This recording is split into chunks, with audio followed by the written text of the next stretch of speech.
राजेश अपनी पत्नी लता, बेटे सुनील और बहू आशा के साथ शास्त्री नगर में रहता था। आशा अपने सास ससुर के साथ बिल्कुल भी अच्छा बर्ताव नहीं करती थी।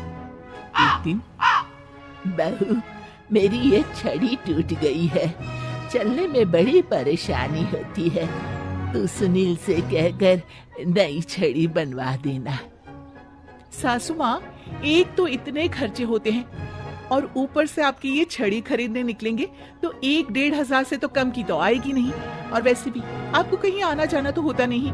इस टूटी हुई छड़ी से ही काम चला लीजिए, इसकी मरम्मत करवा देते हैं। आशा वहाँ से चली जाती है। तभी उनके पति राजेश जी वहाँ आ जाते हैं। तुम क्यों झूठी उम्मीद बांधती हो अपनी बहू से? लता इतने सालों में इसने कभी भी हमारा सम्मान नहीं किया, आज क्या करेगी? तभी वहाँ उनका पोता रोहित आ जाता है। दादी, ये देखो मैं आपके लिए क्या लाया हूँ।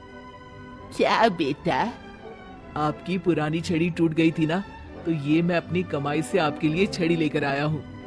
अब आप ये पुरानी छड़ी छोड़िए और ये वाली छड़ी हाथ में पकड़िए और ठाठ से चलिए। राजेश जी और लता जी एक दूसरे को देखकर मुस्कुराते हैं कि कम से कम उनका पोता तो उनका सम्मान करता है। एक दिन सुनील अपने पिता के पास आता है और कहता है, पिताजी, आपने हमारा पुराना वाला घर अभी तक क्यों रखा है? मैंने कितनी बार कहा है कि हमें वो घर बेच देना चाहिए, अच्छे दाम मिल जाएंगे। मैं भी तो कितनी बार कह चुका हूँ कि वो घर मेरे जीते जी नहीं बिक सकता। वो हमारा पुश्तैनी घर है। ओफो पिताजी, कब तक इन पुश्तैनी घर को संभाल के रखेंगे? अब छोड़ भी दीजिए मोह माया। आपके पूजा पाठ के दिन है, कहाँ आप एक घर के मोह में लगे हुए हैं। घर का मोह नहीं है बेटा, कुछ चंद यादें हैं, उनका मोह है। पर तुम ये बात नहीं समझोगे। आपसे तो बात करना ही बेकार है। लता जी और राजेश जी अपने बहू बेटे के इस दुर्व्यवहार से बहुत दुखी होते हैं। उनके बहू बेटे उनके साथ दुश्मनों जैसा बर्ताव करते थे। एक दिन जब रोहित घर आया तो देखता है कि उसकी माँ आशा अपनी सास को भला बुरा कह रही होती है।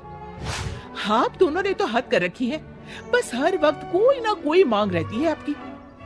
अरे बहू, मैंने तो बस इतना ही कहा कि तेरे ससुर जी को ठंडे पानी से नहाने में तकलीफ होती है, तो इनके लिए गर्म पानी कर दिया कर। अगर मेरे हाथ पांव चल रहे होते ना तो मैं ही कर देती, तुझसे ना कहती। हाथ पांव तो अभी भी चलते हैं सासू माँ आपके, बस आप चलाती नहीं है। क्या मैं नहीं जानती कि ये सब नाटक है आपका, ताकि सारा काम मुझे ही करना पड़े।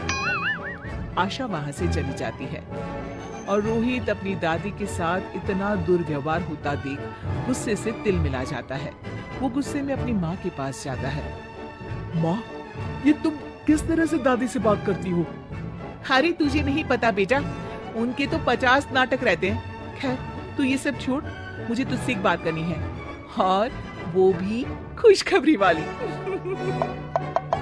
कैसी खुशखबरी माँ? अरे तेरे पिताजी ने अपनी दोस्त की बेटी मेघा से तेरा रिश्ता तय कर दिया है। क्या मेघा से? माँ, पर हम तो बहुत अच्छे दोस्त हैं। मेघा से शादी का तो मैंने कभी सोचा भी नहीं। अरे नहीं सोचा तो अब सोच लेना। रोहित और मेघा बाहर एक दूसरे से मिलते हैं और बातें कर रहे होते हैं। मेघा, मुझे पता है कि हम दोनों की शादी होने वाली है, पर मैं तुम्हें एक बात अभी से बता देना चाहता हूँ। क्या रोहित? यही कि मेरी माँ एक अच्छी सास नहीं बनेगी, क्योंकि वो एक अच्छी बहू नहीं है।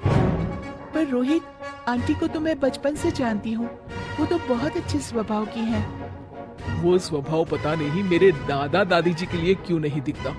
उन्हें तो वो हर वक्त बुरा भला ही कहती रहती है। मैं चाहता हूँ कि उन्हें ये पता चले कि वो ये बहुत गलत कर रही है। मैंने कुछ सोचा है जिससे माँ सही रास्ते पर आ सकती है। मेघा, क्या तुम इसमें मेरा साथ दोगी? तुम जैसा कहोगे मैं वैसा ही करूंगी रोहित, मैं तुम्हारे साथ हूँ।